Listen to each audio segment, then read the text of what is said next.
Alhamdulillah wa afdalu salatu wa atamu taslim ala sadiqil wa'dil amin nabiyina Muhammad wa ala alihi wa ashabihi wa man tamassaka bi sunnatihi ila yaumiddin. Amma ba'du. Assalamualaikum warahmatullahi wabarakatuh. Una sa lahat mga kapatid, alhamdulillah nawa ay tinanggap ng Allah subhanahu wa ta'ala ang ating pag-umrah kahapon. Nung isang araw lang tayo nanggaling sa Makkah, di ba? Nung Friday. Kahapon ay Sabado, dumating tayo ng gabi. Tapos kailangan na natin dapat magpahinga. Ito medyo pa inaano yung boses ko. Alam ko yung iba sa inyo napagod, kaya yung iba hindi rin nakarating. Alam nyo mga kapatid, ang nagbibigay lang talaga sa akin ng yung inspiration para huwag nating ipagkait ang segundong oras na hindi natin nagawa ng kabutihan. Isa sa mga imam salaf o isa sa mga imam na mga ulama na scholar, nung tinanong siya, kayo po imam, hindi ba kayo nagpapahinga?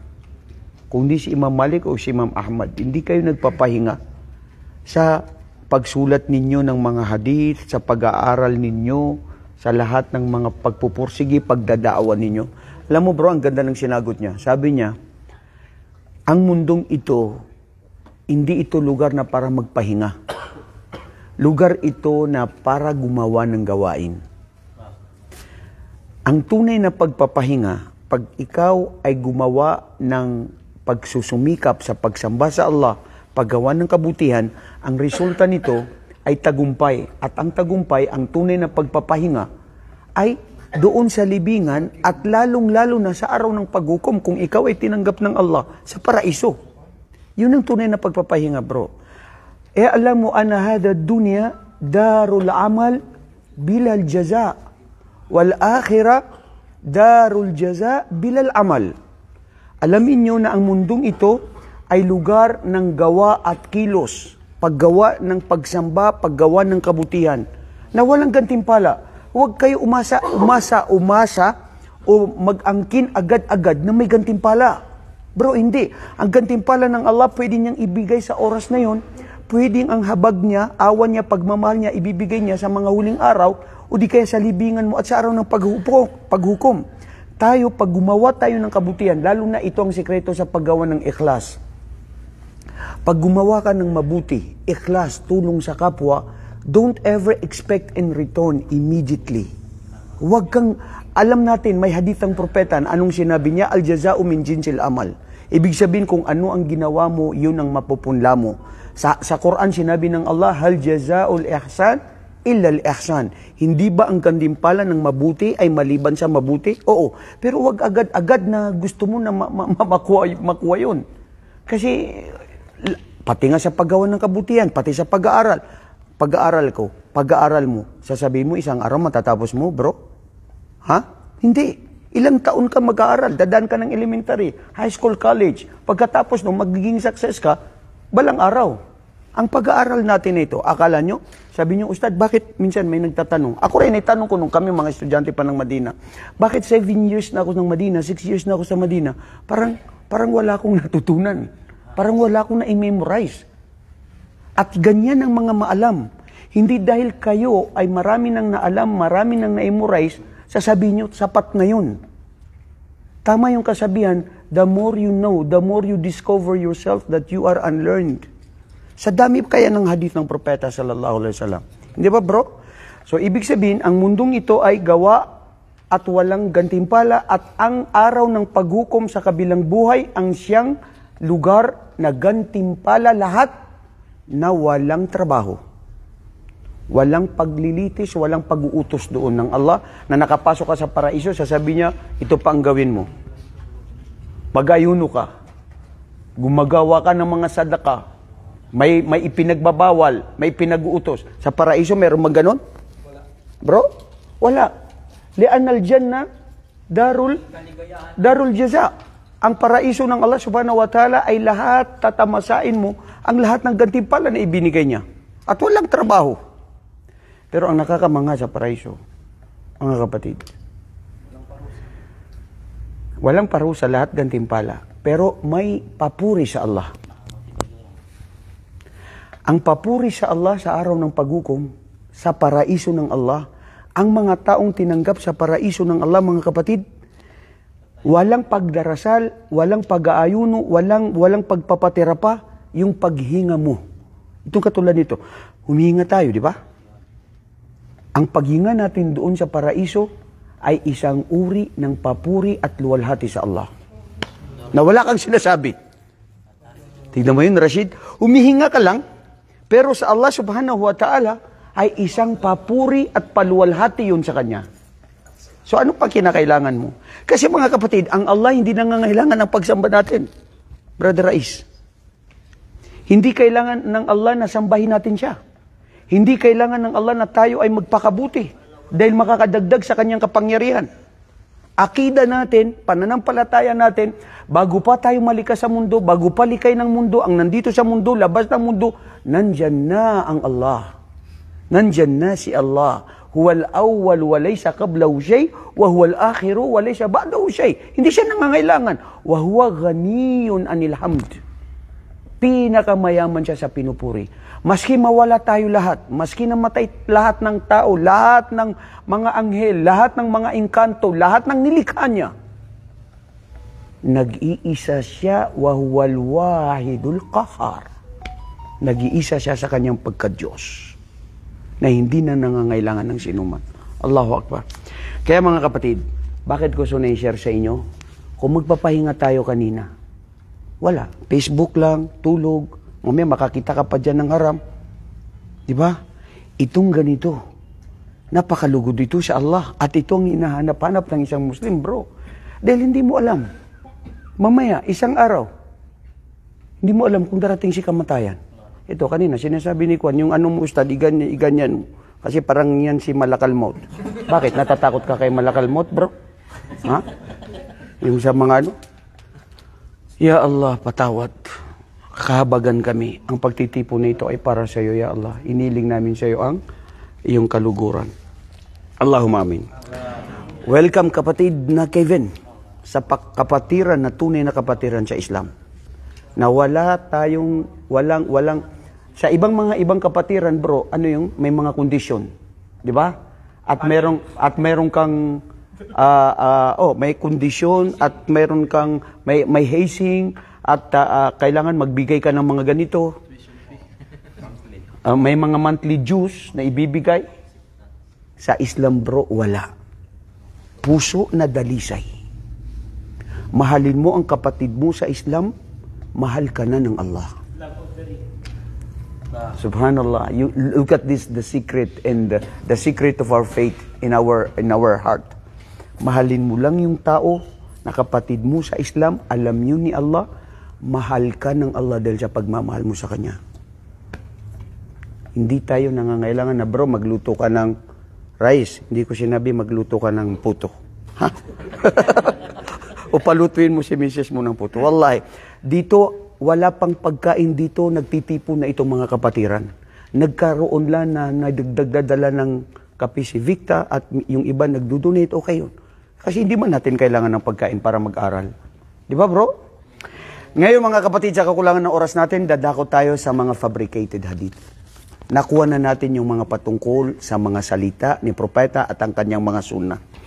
Paano nagsilabasan at paano nangyari na may mga hadith na pabago o pasinungalin kay propeta o pandagdag sa mga sinabi ni propeta na pasinungalin sa kanya at hindi makatotohanan. Paano to nangyari mga kapatid? Normally, tignan nyo to sa chapter 2, tignan nyo, sa chapter 2 yung mga may mga libro na nandyan. When did fabrication first appear? Kailan daw nagsimula itong mga pabago na hadith na pasinungalin kay propeta sallallahu alaihi wasallam, which is ang kailangan natin bro, ay, Brother Kevin, for your information, ang hadith ni propeta, salita, kanyang turo, kailangan authentic. Kasi ang daming mga hadith na pasinungalin sa kanya. Na ginawa ng mga, dito, makukuha natin dito. Hindi lang mga kalaban. Mismo nagsasabi na Muslim siya. The year 40 Hijrah, meaning after the migration of the Prophet Muhammad, 40 years after the migration, doon nagsimula Ibig sabihin, namatay na si Propeta sallallahu alaihi wasallam. Si Propeta sallallahu alaihi wasallam, nung dumating siya ng Madina, 10 years, di ba? Nag-stay, nag-ano siya doon ng 10 years. So, mga edad ni Propeta sallallahu alaihi wasallam ay mga 53 nung dumating siya sa Madina. Abdulaziz, ilan ang edad mo? 40? 48. Sino ang 53 dito? Oh, 54. Bro, mashallah, Abdurrahman, kasing edad mo si Propeta nung siya ay dumating sa Madina. Allahu Akbar. 53 to 54. Because Prophet sallallahu alaihi wasallam, 53 years old, he migrated and moved to Medina. Then after 10 years, namatay siya Propeta. So namatay siya, 63 years old. Di ba? So 53, most approximately, nung dumating siya doon sa Medina. Hayakallah ya Sheikh Zubair. Ya marhaba. May dala na naman itong biyaya si Zubair. Allahu Akbar. Tignan nyo. Takbir! Biyaya na hindi matapos-tapos ang mga biyaya ng Allah. Meron pang kape para painumin siya. Meron. Ayun, bibigyan siya ng kape. شوف عندنا قهوة لديك ما شاء الله ما شاء الله هذا هو الكتاب قهوة اشرب أولا هذه القهوة الله أكبر بس ما عنده إلا هذا أيوة والبعض إن شاء الله نأتي به أول ما يجي إن شاء الله إن شاء الله كم هبة هذه كله 11 حبة 11 أنت تعدده أول شيء أيوة أنا أجعله واشرب هذا أولا جزاك الله خير هذا الذي أنت تحبه ونحب هذا القهوة الذي صنعه عبد العزيز شيخنا عدده كم حبة هذا السلام ورحمة الله وبركاته شيخنا هذه 11 حبة 6 7 8 9 10 11 حبة نعم الحمد لله وصلت كتاب إلى الإخوة الحاضرين ما شاء الله أمس والله الله أكبر كانت فرصة سعيدة يا شيخ مع هؤلاء الإخوة داخل الباص والله انبسط يا الله ما شاء الله الله أكبر ما شاء الله جماعة حقه نعم الله يفتح عليهم قلوبهم ويثبتهم الإسلام وينفع بهم الإسلام آمين آمين آمين جزاكم الله تكبير ما شاء الله الآن شيخ قسمه هذا ها أي إن شاء الله نصف الدرس من هذا ونصف من هنا إن شاء ممتاز الله. ممتاز بارك الله فيكم شكرا وفيك بارك الله الله فيك يبارك فيكم يا شيخ زبير كتب الله أجرك وللمتبرع اللهم آمين حياك الله والبقية إن شاء الله شيخ أول ما يجي من مصر إن شاء الله أيوة من مصر من مصر سيأتي من مصر نعم إذا جاء إن شاء الله وأمر آخر قال أول هذه 11 حبة تؤتيه اسمها المجتهدين مجتهدين ممتاز ممتاز خلاص شيخنا تمام بارك الله فيكم وفيك ما أدري صوت صاري ها شيخ عبد الرحمن ها أنت تنسى حقيبتك أنت وين حقيبتك هذا حقيبتك خلاص شيخ طاهر موجود خلاص هذه حقيبة من حقيبة الإخوة هؤلاء أي عبد الرشيد أي عبد الرشيد ما شاء الله خلاص لا هذا أخوي جاء جديد وزوجته التي جهزت الحقيبة فما عرف بدقة أوكي والحقيبة موجودة عنده داخل السيارة الآن في السيارة إذن ممكن تؤتي لإمران أو لناصر حتى يأتوا بها هنا بارك الله فيك جزاك الله خيرا يا شيخ زبير هذا هيرو mga kapatid, Masya Allah, balitang kay ganda. Alam nyo ba, yung nagbigay sa atin ng libro na nag-donate ng Sunnah, na binigay niya sa atin, 30, di ba? Ngayon, sabi niya, kasi nanonood pala siya dito sa ating mga video, sabi niya, yung Sunnah na yan, na na-explain na natin, lalong-lalo na sa mga baguhan, kailangan na una na dapat din nating matutunan ang sinasabing akida. Importante ito mga kapatid. Kasi maski gaano ka kaalam sa Islam, pero kung sablay at mahina ang akida mo, kawawa ka rin. Ang akida, kapatid na Kevin, ito yung paniniwala, paninindigan doon sa kung sino si Allah. Ano ang mga pangalan niya, ano ang patungkol sa kanya, at ano yung mga katangian niya. Tignan niyo mga kapatid, Islamic beliefs, a brief introduction to the Aqidah of Ahlus Sunnah wal Jama'ah. Allahu Akbar. Kailangan natin to. Mahalaga talaga ito. At sabi nila, binasa ko man na English. Nginto, mitalaw ko sa Maguindanao. Ha? Bro, kasi nagsuggest ako ng Tagalog, wala silang makita talaga. Subhanallah. At siguro, sana may makapag-isip niyan, inshallah makapagsulat tayo ng Tagalog. Tapos ito, English pa rin siya. Pero nakita ko, yung English nito at saka ito, magkaiba. Ito kasi malalim eh. Ginawa ito, alam nyo ba, 1950s pa ito.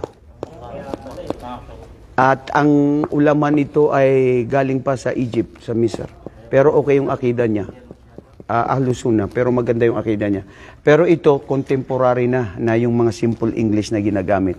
Yung parang gagamitin niya dito, how do you do? Ayun, di ba? Very simple lang yun, yung how do you do, di ba? Okay. Very nice. So, mas magaan ito. Very nice. So, sabi niya, ibibigay ko itong libro na 11. Tapos, pipiliin natin mamaya, ibibigay. Tapos, yung mga iba pang libro na darating pa daw, ibibigay niya nila sa atin. Okay? Pero yung oras natin, maikli. Mamaya na ito. Punta natin ito kung kailan nagsimula itong mga hadith na ito. Okay, bro? Okay, so anong nangyari sa hadith? Paano ito nagsimula? Anong taon? After Hijrah. Di ba? 40. Look at this and listen to this. Very brief lang natin ito kukunin mga kapatid dahil yung oras natin. The year 40 Hijrah was the defining year of the Sunnah in which the purity of the Sunnah from lies and fabrication was distinguished from the use of the Sunnah to serve political or sectarian aims. Mga kapatid, dito na lumabas at napatunayan yung mga totoong hadith. Nung after 40 years na, nung nag-migrate si Propeta sallallahu alaihi wasallam, at dito na nakilala, ito ay hadith na tama, ito ay hindi hadith na tama. O di kaya pabago o pasinungaling kay Propeta. This was at a time when the discord between Ali and Muawiyah took the shape of war, wherein blood was split and lives were lost. At a time when Muslims were divided into different groups. Huwag kayong mabago. Huwag kayong mabaguhan. Dito kasi, nagsimula na dito at nakuha natin yung panimula, yung alitan na nangyari kay Muawiyah at saka kay Ali, radiyallahu anhu. Diba?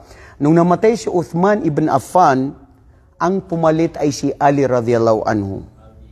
Nung pumalit si Ali radiyallahu anhu at napaslang siya at pinatay ng mga Khawarij. Ang mga Khawarij, sila yung mga tao na nagpasimuno na basta may leader na may leader na kung anong desisyon niya na hindi nila magustuhan, umaalis sila. Tignan niyo yun? Umaalis sila sa jamaa. Umaalis sila at bumibityo sila sa mga kung sino yung namumuno. Ito nangyari noong napaslang si Ali radhiyallahu anhu, natural, ang pumalit ay ang kanyang anak na si Hasan. Ngunit si Hasan radhiyallahu anhu, 6 na buwan lang siyang nanatili sa kanyang kapangyarihan na pinalitan niya ang kanyang ama, wa tanazala li Muawiyah. Nagpakumbaba siya at ibinigay niya kay Muawiyah radiyallahu anhu na pinsang buo ni Uthman ibn Affan. At dito na nagsilabasan ang mga marites at saka tolets. Nagsiraan na ang bawat isa. Nagkaroon din, lalong na nung napaslang si Ali radiyallahu anhu, lumabas ang mga pamilya ni Ali radiyallahu anhu na ipinagtatanggol nila na dapat si Ali talaga ang pumalit. At ang kanyang pamilya ay sagrado. Dahil si Ali ay pinsang buo ni Propeta Muhammad at pangalawa, asawa ng kanyang anak na si Fatima. At siya ang dapat. Bakit itong mga nabanggit? Dito nagkaroon na ng fitna, mga kapatid, ang pagsubok ang mga kamusliman kung bakit nagkawatak-watak sila. At hindi ito pabago kasi we have to be reminded again with the hadith of the Prophet sallallahu alaihi wasallam na ang kanyang mga umma ay madidivided dito into 73 sects. Di ba? Magkakawatak-watak ang umma ni Propeta Muhammad na 73, lahat ito ay sa impyerno, maliban na lamang sa nag-iisang jamaa, grupo na ang sinabi ni propeta, kung anong paninindigan ko, kung ano ang turo ko, at pinag-iwanan ko na sinundan ng aking mga kasamahan, yun ang nasa tama. Nagbago na ang panahon. Nagbago at lumabas ang mga nagpapasinungaling sa dito. Kasi dito mga kapatid, ang rason din ay lumabas ang politika. Yan. Ang politika talaga magulo yan. So ngayon, sabi dito, after Ali's death, a group from the prophet's family demanded the right to the caliphate. Tignan nyo yun? Namatay na si Ali, nagdemand sila. Sabi nila, ang caliphate talaga ay sa pamilya niya. Because of political circumstances, dito nagkaroon. Muslim divided into groups. Kung nangyari na yun sa mga sahaba. Dito pa kaya sa kapanahunan natin ngayon, bro? Di ba? Very clear. Normal. Each group tried to give credence to their position with proofs from the Quran and the Sunnah.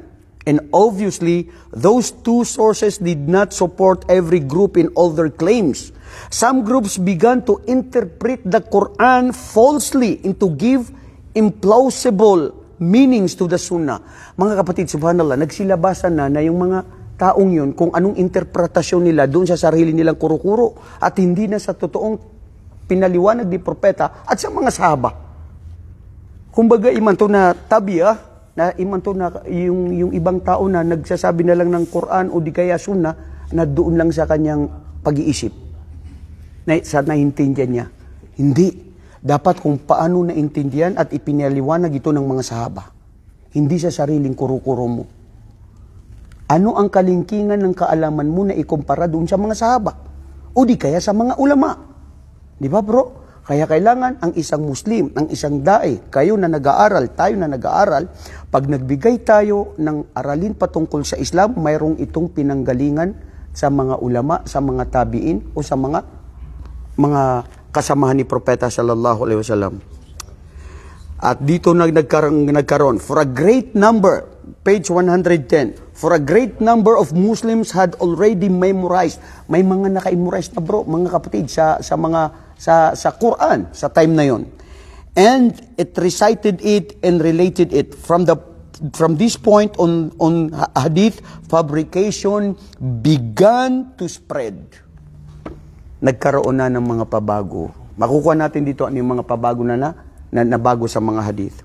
Okay, punta tayo rito. Page 110. In which generation did fabrication begin to thrive? Kailan ito? Sa anong generation na nagsimula na? Nakuha na natin doon na sa hidwaan na pagkamatay ni Muawiyah at saka si Ali sa kanilang hidwaan, which is ito ay hindi na pabago, napabalitan na sa atin ng Propeta Muhammad sallallahu alaihi wasallam. At ito, tignan nyo. The Prophet's companions sacrificed their wealth and their very souls for Islam.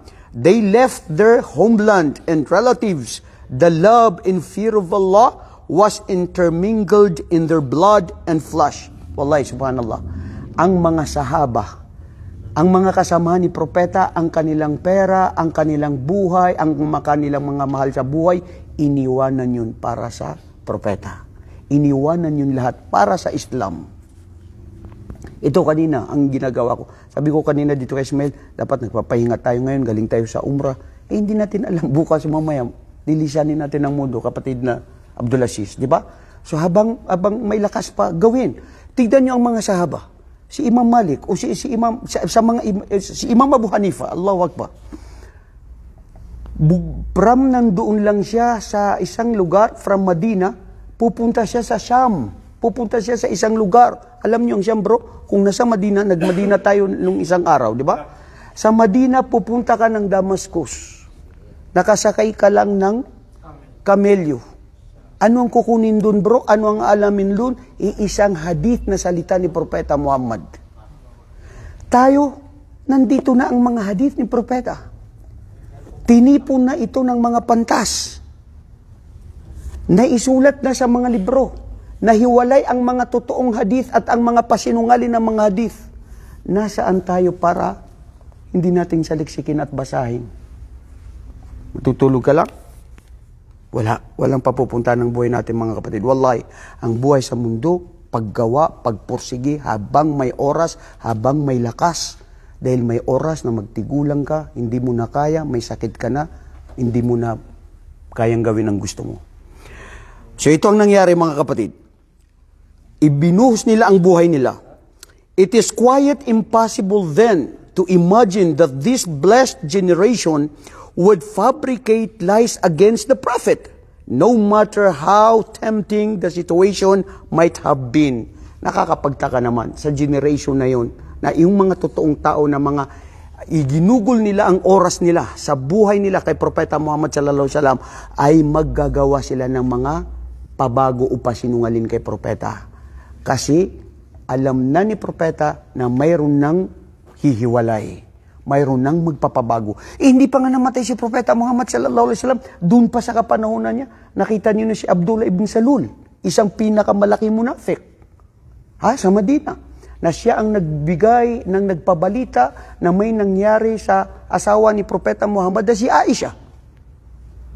Si Aisha, nung naiwan siya doon sa daan sa isa sa kanilang rehla, tapos napasama si Aisha, tapos si Mu'tal, itong isang sahaba rin, na naiwan, dahil ang sabi ni Propeta, siya talagang pinapaiwan, lagi siyang nagtagbabantay kung may mga naiiwan sila. Nagkataon itong si Aisha radhiyallahu anha, naiwan siya dahil naiwan niya yung isang kwintas ng kapatid niya. Tapos, noong kukunin niya, balikan niya, nakaalis na pala yung sasakyan niya. Si Aisha, maliit lang na babae sa oras, maliit lang siya na babae, hindi siya kalakian. At payat pa siya nun. Mga edad lang niya siguro mga kapatid sa oras na yun, 14, 15 years old. Pero grabe advance ang kanyang utak. Pinakasalan ni Propeta Muhammad, 9 years old. Oo. Tapos sasabihin nitong mga nagbabatikos ng mga tao na pedophile si Muhammad, pinatulan niya ang bata na 9 years old. Oy, mag-aral kayo at tignan ninyo, mayroon pang hindi lang si Propeta Muhammad. Ngunit bakit ito ginawa ni Propeta Muhammad? Dahil ito ay revelasyon mula sa Allah. At kaming mga Muslim naniniwala na doon. Kung revelasyon mula sa Allah, nakita ni Propeta Muhammad 2 beses niya na panaginipan si Aisha na ito ang kanyang magiging asawa. Si Propeta sallallahu alaihi wasallam hindi siya gagawa, hindi siya magdesisyon ng sarili niya mula sa kanyang Panginoon. At si Aisha hindi rin siya pinilit na pakasalan kay Propeta.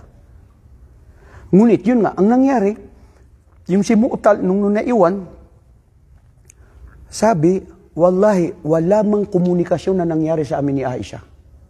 Nung nakita, dahil bago pa lumabas yung, nakita kasi niya si Aisha, noong oras na hindi pa bumaba ang talata patungkol sa ang mga babae ay dapat silang magtalukbong ng buhok. So nakilala niya na ito si Aisha. Wala siyang nasabi maliban sa inna lillahi wa inna ilayhi raji'un. At hindi kami nakapag-usap kailanman. Nauwi, dumating siya sa Madina. Pagdating sa Madina, si Abdullah bin Salul na isang munafik na Muslim, na kamag-anak niya si Aisha, kamag-anak niya si Propeta Muhammad, mapanirang puri. Sinabi niya anong nangyari sa asawa ni Propeta na naiwan sa gitna ng disyerto, nakasama niya si Mu'tal na isang lalaki, nagsilabasa ng mga makakating labi ng mga chismosa.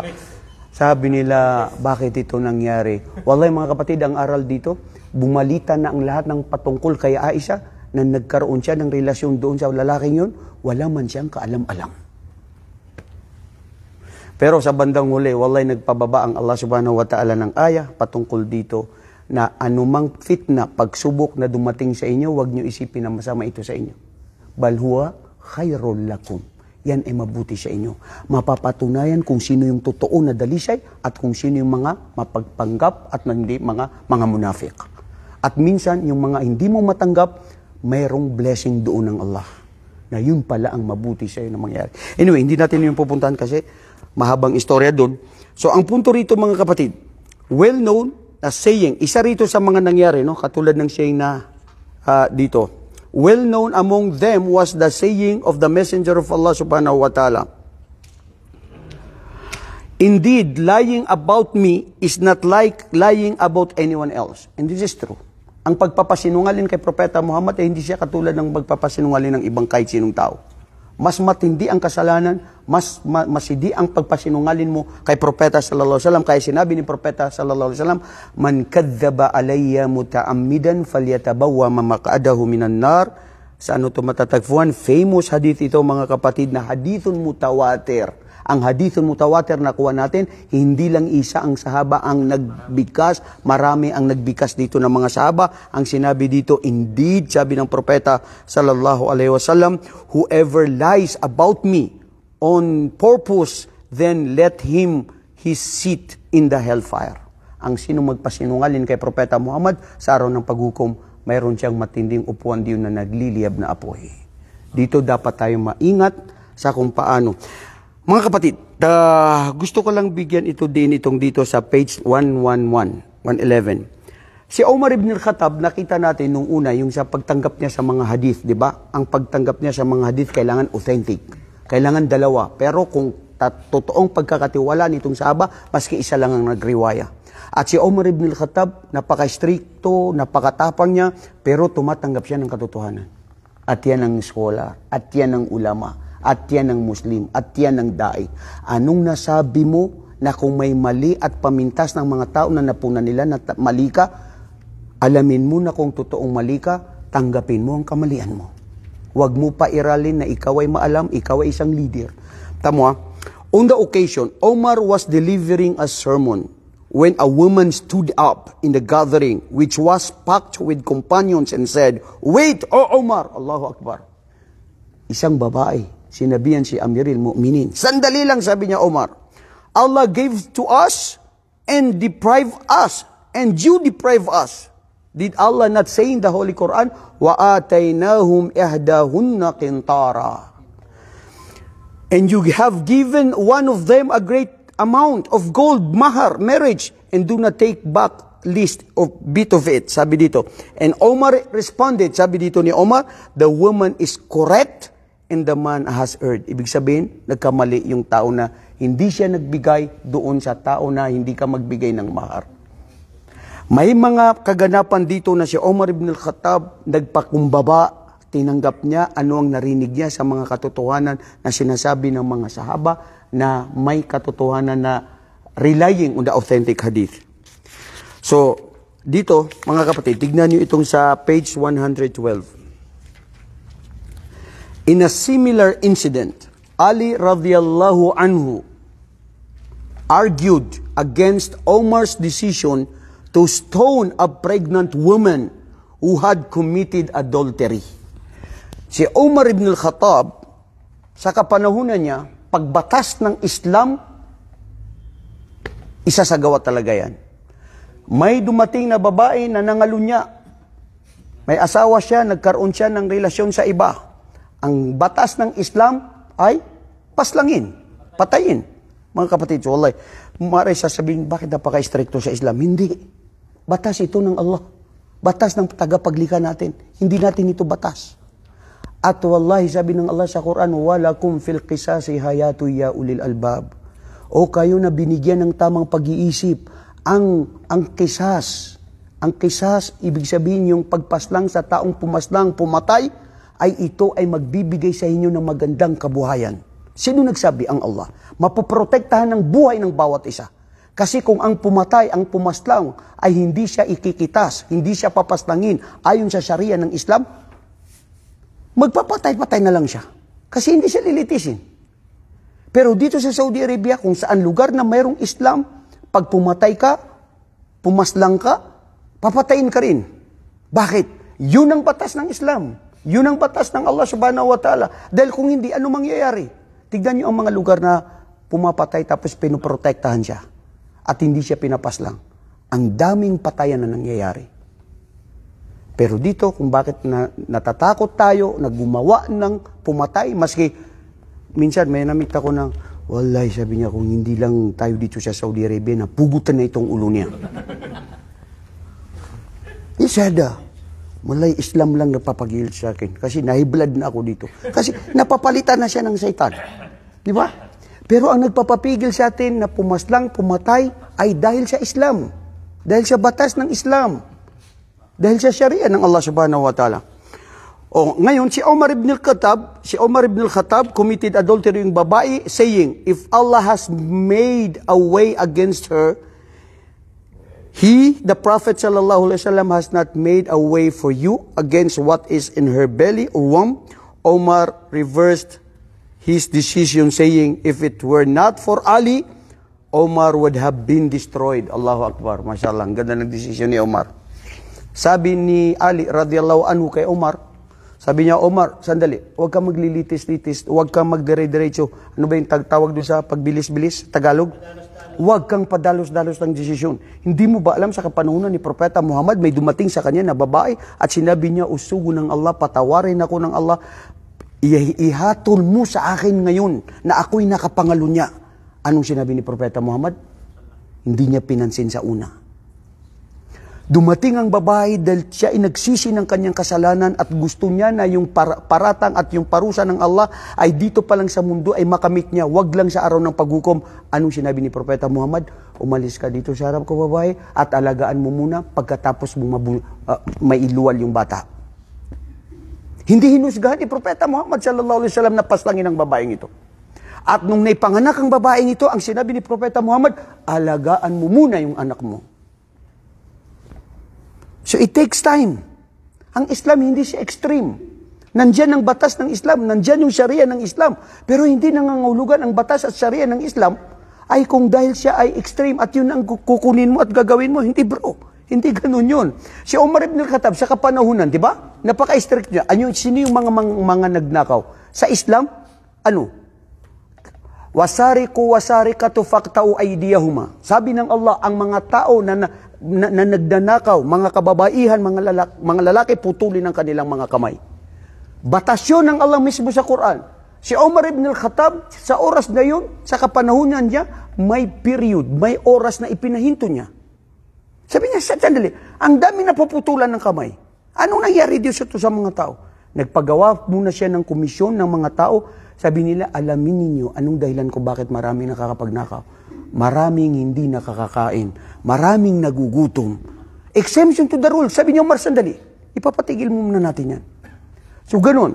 So, dito, sabi ni Omar ibn al-Khattab, wallahi sabi niya, kung hindi si Ali na binigyan ako ng payo, na papastangin ko sana ang babaeng ito na nangalo niya, ako na ngayon ay nasira sa aking pananampalataya dahil ginusto ko ang sarili ko na kung ano na ang dapat mangyari, ayun ang mangyari. Samantalang ang hikma ng Islam, malumanay at ganun si Propeta sallallahu alaihi wasallam. Mga kapatid, dito rin nangyari, sabi nila dito, page 113, fabrication during the period of Tabi'un. Nangyari din ito bro, yung mga fabrication ng mga hadith, doon mismo sa mga Tabi'un, doon na nagkamali. Kasi nangamatay na yung mga sahaba, yung mga iba. Ang mga sahaba, sila yung mga tao na naabutan nila si Propeta Muhammad, nakasama nila si Propeta Muhammad, nakilala nila si Propeta Muhammad, na namatay sila na mga Muslim sila. Nangamatay na yung mga iba doon. Ang mga pumalit na doon yung mga Tabi'un. Ang mga Tabi'un, ibig sabihin, sila yung mga sumunod sa yapak ng mga sahaba at ang mga nauna. So ngayon, sabi dito, obviously, more so during the period of the younger Tabi'un than the period of the older ones. Period in which Allah, Prophet sallallahu alaihi wasallam was feared more than Islam was followed by more closely than in the ensuing period. The companions of the older eminent Tabi'un, known as for their knowledge, piety, religion, and trustworthiness, were able to thwart the plots of liars in fabrication. Mga kapatid, dito nyo makikita, yung mga Tabi'un, yung mga nauna sa kanila na mas may edad na, yun ang hindi sila nagpapasinungalin o hindi napabago doon yung mga pabagong mga hadith. Nangyari ito doon lang sa mga kabataan. Kasi doon na nga mga kapatid, nagsilabasan na doon yung mga Khawarij. Doon na nga sa time ni Muawiyah at saka si Ali radiyallahu anhu. So ngayon, the cause that lead to fabrication settings in which saan ito nangyari? Ano ang dahilan bakit na nagsilabasan itong mga pabago sa mga hadith, mga kapatid? We have already mentioned that political differences at the end of the Uthman Caliphate and during Ali's Caliphate were primary factors that lead to the rise and spread of fabrication. Ito Totoo. Doon na kasi nangyari dahil sa politika. So, nagpasinungalin na sila. Nagsasalita na sila ng mga pabago, ng mga hadith na hindi sinabi ni Propeta Muhammad dahil sa politika na gusto nila na sila ang mamuno, ang kanilang mga imam. Nawalay na sila doon. Tingnan niyo mga kapatid. Dito tayo pumunta sa the first political differences. 114, okay? Many political functions sunk into the mud that was lying upon the messenger of Allah. Allahu Akbar. Dahil sa politika, dito na nagsilabasan ang mga pabago. The Rafida, ito malaman ninyo ito mga kapatid. Sino ba yung mga Rafida? Pag ang mga Rafida, isa sila sa mga grupo na galing sa Shia. Ang Shia, nangyari na ito sa kapanahunan ng mga sahaba. Okay? Sa pamumuno ni Abdullah ibn Sabah na isang Hudyo. Itong mga Hudyo na ito, na siya ay pumasok sa Islam dahil para layunin na magkawatak-watak ang mga kamusliman. At yan, ang mga Shia. Ang Rafida, Shia, were the most active of these groups in inventing lies about Messenger of Allah. Tignan mo yan. Sila yung pinakamarami na magpapasinungalin kay Propeta sallallahu alaihi wasallam. When Malik was asked about Rafida, he said, "Do not speak to them, nor relate from them, for indeed they lie." Subhanallah, nung tanungin si Imam Malik patungkol sa mga Rafida, sabi niya, wag niyo silang kausapin. O di kaya makipag-ugnayan sa kanila, o anuman ang marinig nyo sa kanila, dahil katotohanan sila ay mga sinungaling. Correct. Bakit ka nakikipag-usap sa sinungaling? Sa traidor. Bakit ka nakikipag-usap at nakikipagkomunikasyon sa alam mo na mali ang kanyang mga paninindigan at nagpapasinungaling sa propeta? Si Sharik ibn Abdullah al-Qadai, known to have learnings towards exaggerating regarding the Prophet's family, thought he was just said. Sinabi niya ito si Sharik ibn Abdullah, "Take from all whom you meet except for the Rafida, for they fabricate hadiths and then take it to their religion." Makinig na kayo sa iba. Wag lang kayo makinig sa mga Rafida ng mga Shia dahil sila ay gumagawa sila ng mga pabago mga salita na sinabi ni Propeta na ito ay galing sa kanilang mga kuro-kuro. Hamad ibn Salama said, one of the sheikh of the Rafida. Sino yung sheikh nang galing sa mga Rafida? Ha? Si Hamad. Anong sinabi ni Hamad? One of the sheikh of the Rafida. Sinabi niya, when we used to gather and find something to be good, we would make it hadith. Ginagawa na nilang hadith na importante, alam nila na ito ay mabuti, nararamdaman namin mabuti. Na maski hindi sinabi ni Propeta, nagpapabago sila ng kanilang mga salita na ito ay sinabi ni Propeta. Dahil alam nila, nakikita nila na mabuti. Katulad yan ngayon ng mga tao na iba. Dahil nakikita nila sa birthday, selebrasyon daw kay Propeta Muhammad sallallahu alaihi wasallam, pag-aalala sa kanyang turo, gawin din natin. Kasi mabuti naman yun. Kung siya problema na, masyadong mga stricto kamudiha. Di ba? Nagugmaman. Mahal namin si Propeta Muhammad. Masama ba na magpakain kami, magluto kami ng puto at saka mga spaghetti, pataas, pababa. Tapos para mag-celebrate na, tapos may isang ustad dito na magsasabi kung kailan pinanganak si Propeta, ganyan. Anong bida doon? Masyado kayong mga istrikto. Tol, ito ang tigdan mo. Wallahi kapatid, mag-ingat ka. Dahil hindi yung turo ni Propeta. Ang nakikita mo, katulad ng mga Rafida, mga Shia, na ang alam nila mabuti, sasabihin na nilang mabuti, hadith. At ito, mismo sa sheikh nila, sinabi ng sheikh nila. When we used to gather, Allahu Akbar, and an Shafi'i said, sabi ni Shafi'i, among the people who follow their own desires, kasi sinusunod nila ang sarili nilang kagustuhan at pagnanasa sa kanilang sarili.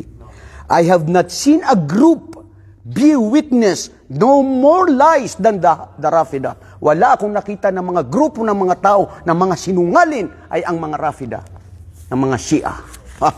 Bakit bro? Hindi mo ba i-consider na hindi sila sinungaling? Na siniraan nila si Aisha radhiyallahu anha? Hindi mo ba sapat na sasabihin na hindi sila sinungaling at hindi ba katotohanan na minumura nila si Abu Bakr as-Siddiq at saka si Umar ibn al-Khattab? Nagkakaroon sila ng mga puot at galit dito sa mga sahaba na ito na kinalugdan ng Allah at kinalugdan ni Propeta Muhammad. Tapos ikaw itong nagbibigay ng pabago sa kanila. Napakalaking kasinungalingan. So ngayon mga kapatid, bagbasa tayo ng iilan lang, 3 na mga pabago sa mga hadith na mga example na pasinungalin. Tignan nyo to ha. They relate, sabi nila, they relate that all the companions bore witness to the following of the Messenger of Allah, took Ali by the hand and said, "This is who I appoint my brother and the Caliph after me. So listen to him and obey." The people of the Sunnah proclaim that this is without a doubt a fabrication invented by the Rafida. In ensuing section, we will explain it later on how this is lie. Sasabihin nyo ni Propeta Muhammad, wala tayong nakita na sinabi ni Propeta Muhammad na siya ang mag-a-appoint kay Ali radhiyallahu anhu. Namatay si Propeta sallallahu alaihi wasallam, hindi man niya sinabi na after ako ay si Abu Bakar. Hindi rin niya sinabi na si Omar o di kaya si Ali. Pero may mga pangitain na ginawa ni Propeta Muhammad nung siya ay nagkakasakit na sinasabi niya, "Muro Abu Bakran bisalah." Iutos kay Abu Bakar na magsalah. Tapos si Aisha, na asawa ni Propeta Muhammad, na ama niya si Abu Bakar as-Siddiq, "Sugo ng Allah, bakit ang aking ama?" Parang reluctant, parang ayaw pa niya na maging caliphate ang kanyang ama. Yun ang pagpapakumbaba. Sabi niya, bakit ang aking ama mahina yan? Parang gusto pa niya si Ali. Tapos si Propeta Muhammad, pinunan niya dun si Aisha. Wala kayo katulad ng mga kababayan sa kapanahunan ni Yusuf. Muro Abu Bakar na siyang magsala. Hindi ba ito sapat na sino pagkatapos ni Propeta Muhammad ay si Abu Bakar? Hindi ba sapat na si Abu Bakr as-Siddiq radhiyallahu anhu na ang kanyang buhay, ang kanyang pera, ibinuhos at ibinigay lahat kay Propeta Muhammad? Sinamahan si Propeta Muhammad, walang iwanan, kamatayan hanggang sukdulan dumating sa Madina.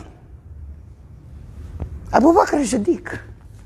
At mismo siya ang Siddiq na tunay na makatotohanan. Pangalawa na mga sinasabi ng mga Rafida, whoever wishes to see Adam in his knowledge, Noah in his piety, Ibrahim in his forbearance, Musa in his dignity, and Isa in his worship, then let him look at Ali. Tignan mo yung paano nila pinupuri masyado si Ali radhiyallahu anhu dahil sa pagmamahal nila. Kung sino ang gusto niya makita, si Adam sa kanyang talino, si Noah sa kanyang awa at sa kanyang turo, si Ibrahim sa kanyang pagtitimpi, si Musa sa kanyang pagkadignidad, at si Isa sa kanyang pagsamba sa Allah. Tignan nyo si Ali dahil katulad niya yung mga yan. Ano ang kalingkingan at bakit po ipinaglalaban si Ali radhiyallahu anhu? At wallahi nagsisilabasan na ngayon may mga Muslim, Ali, Fatima. Ginagawa na ng Diyos. Bro, wag kang mabigla, brother Randu. Mayroon yan. Hindi nakakapagbago. Nangyayari na yan. Mag-aral lang kayo, mag-aral lang tayo. Alam natin, panininigan natin kung anong itinuro ni Propeta Muhammad at mangyayari na talaga na may mga kamusliman na mag-iiba sa tunay na landas. Astaghfirullah wa atubu ilayh. Sinasabi pa nila, I am the balance of knowledge. Ali is its 2 scales. Al-Hasan and Hussein are in the strings, and Fatima is its link, in the imams from the are its pillars. Ito ang problema sa kanila, itong mga imam nila. Sinasagrado nila ang kanilang mga imam. Pati yung ihi ng imam, pwede daw sagrado inumin nila. Nagtataka si brother, si brother Randu. Brother, wallahi totoo yan. Kasi pag ang tao naligaw, wala na siyang maiisip na mali doon. Yun na yung tama. At ganun din si Satanas, doon siya inaano ni Satanas. Wallahi mga kapatid, don't get me wrong, especially the Shia who are watching me right now. This is for you to know and be open-minded. Buhay pa tayo. you're still alive to know the fact and the reality of the teachings of the Prophet Muhammad sallallahu alaihi wasallam. Bakit kayo nagpapabago? Sinasabi niyo pa na ang Quran na ngayon na ito ay may mali sa Quran. Hindi ba pagiging kufr yun? Nahnu nazzalna dhikra wa inna lahu lahafidun. Sabi ng Allah, pinoprotektahan namin ang Quran at binaba namin sa iyo Muhammad at ito'y paprotektahan namin sa anumang uri ng mga korupsyon. Ngayon sasabihin mo, isa kang Muslim na Shia na may mali sa Quran.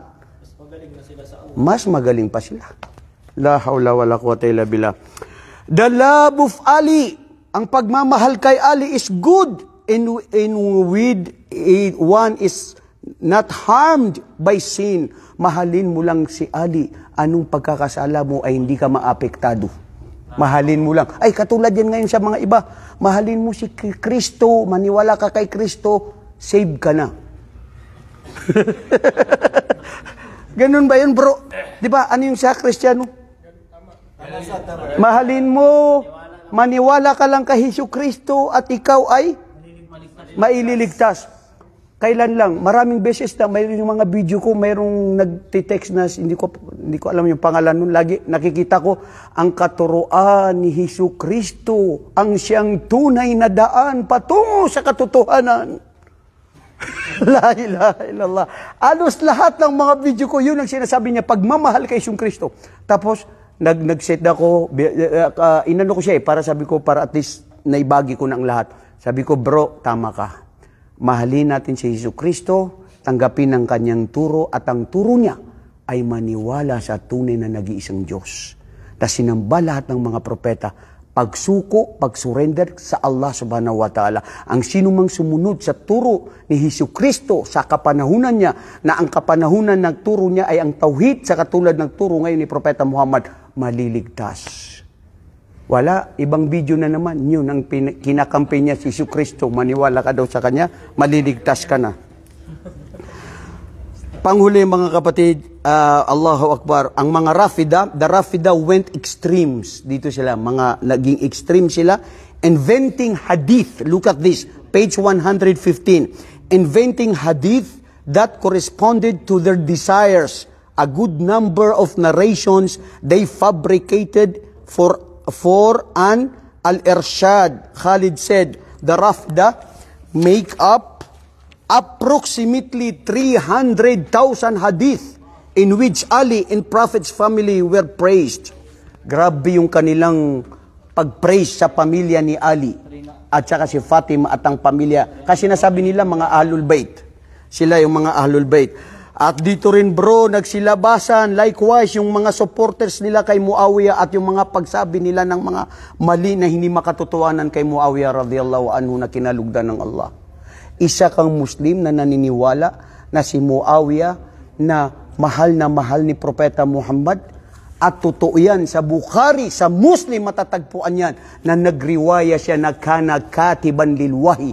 Isa siya sa minsan na sinasabi ni Propeta na Muawiyah, isulat ito ang salita ng Allah. Nagsusulat si Muawiyah.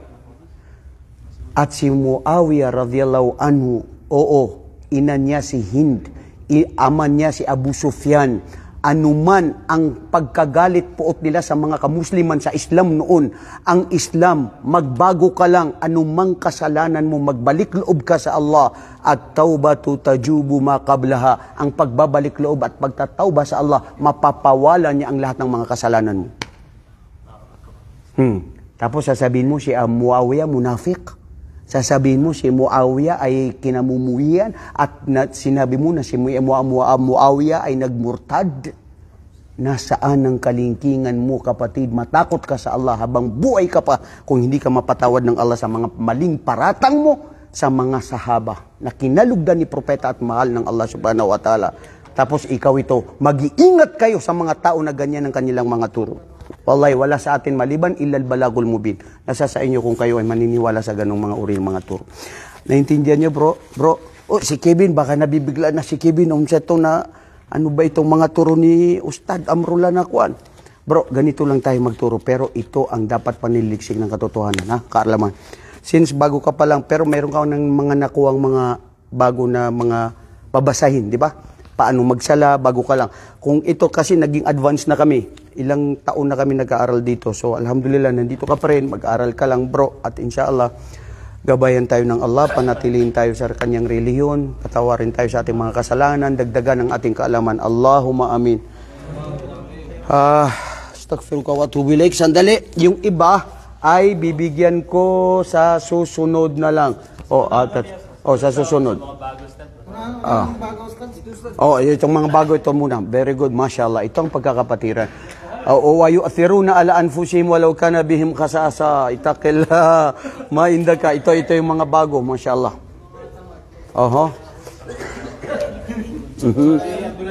Yan. Tapos ito. Yan. At inshallah makakakuha pa kayo, ha? Kate. Ito kay Rashid. At makakakuha pa kayo, ibigay ito kay ano.